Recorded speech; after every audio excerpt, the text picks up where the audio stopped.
Uh, my name's Adam O'Rourke. I'm 52 years old and live in Nottingham. This is something that, a bit of pretext, goes back to 2014 when a close friend of mine passed away.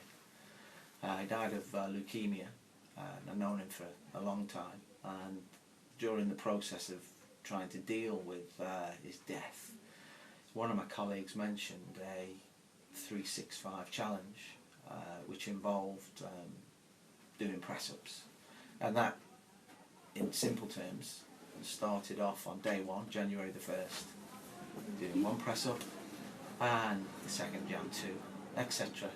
And by the end, 31st of December, I would do 365. And then certainly September, it got difficult, and obviously my body had started to change, but by September, October, once I was going into the 300s a day, I was sore, and I was just blindly going, a bit like a marathon runner who'd hit the wall at about 22 miles. I was just pushing on regardless. I was in a lot of pain a lot of the time, but just kept going. I wasn't doing press-ups for me, I was doing them for my friend Michael. So these are for Michael, so get up and do them for Michael. Michael would like this. Until when I got into December, something different happened. The muscles were quite bound together in the chest by that stage, but I thought I'd torn something right on the rib cage, which I couldn't access at all through the mass that had built up around that. Jim had a quick look and said that the muscles were tightened, and with the aid of acupuncture and massage, he could release the top layer of muscles, freeing that up, then going again and free up the layer, which would actually put it back into a state which would enable me to carry on. It's probably about 10 days. I think I met Jim about the 10th of December, maybe a bit less. It was coincidentally, I was in London a week later, so I popped in to see Jim. So perhaps less than 10 days. And within 2 days of seeing Jim, I could do press-ups again. The treatment was, I think it was quite extreme. I think Jim explained this. The normal niceties that you'd have at any form of treatment, where there'd be a nice slow build-up and a bit of a warm-down at the end. Because of the very short time constraints, I think I had about an hour with Jim. We just went straight in. So I knew before I came, it was just here to deal with one problem, and that was going to fill the time. It was quite extreme, the treatment. I never really experienced anything like it. I've had acupuncture previously, I've had massage previously, but acupuncture and massage combined was a completely different experience, and actually manipulating the thumbs at in almost tandem with the needles was causing all sorts of sensations of muscles relaxing and going back to places where they should have been. And there were times when I was twitching and kicking and doing all sorts, so it was pleasantly uncomfortable with the benefit of hindsight. Yuji, extremely relaxing experience, very professional, and in terms of the process, quite relaxing. And I knew before I even arrived what to expect. In terms of the process and what might happen, I think I've been fully briefed, so I knew where we were going, and even though it seemed completely alien what happened, I was told well in advance that's what was going to happen. So as a process, before, during and after, I think it was quite clear. So I think the after process was equally important. When I left, I was told I'd be in quite a bit of pain and I needed to move.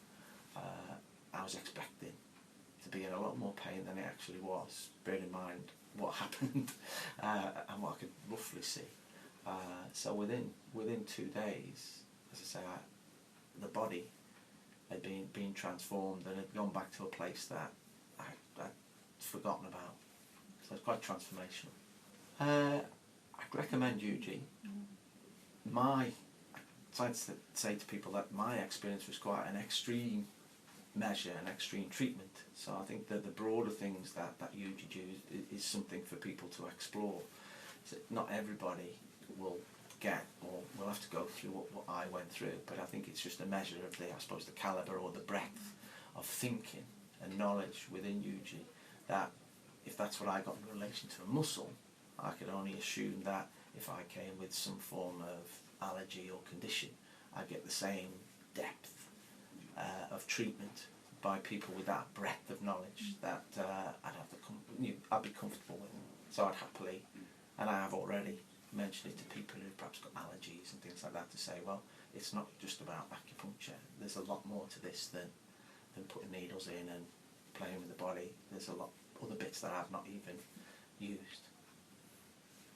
Just on a physical level, when you walk in, I'd say to people I'd expect some octogenarian Chinese guy to walk out the back with a wispy grey beard.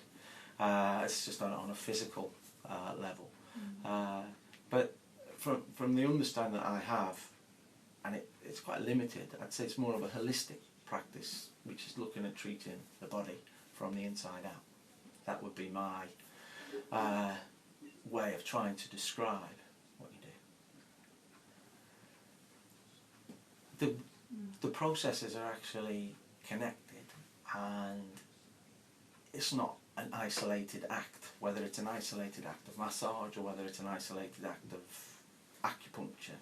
I think there's an ongoing question of, well, if I'm doing this with a needle or if I'm pressing this point with a thumb, what else is happening and what else can you do to actually complement that, to actually benefit the user? So this idea of the complementary side, the two things, if necessarily, will happen in tandem, or three things. So it goes back to this treatment, and you don't say, well, that's the solution. It isn't. There's always that plus that plus that. So it's that idea of perhaps thinking a little bit broader. I suppose in the more extreme cases, thinking out the box and challenging the patient as well to think about their body in that sort of way. So coming from the inside out, a lot of someone does a massage, it's little more than a rub, but when you're rubbing, it's what it's doing from the inside out. And I think here it's starting there and going large.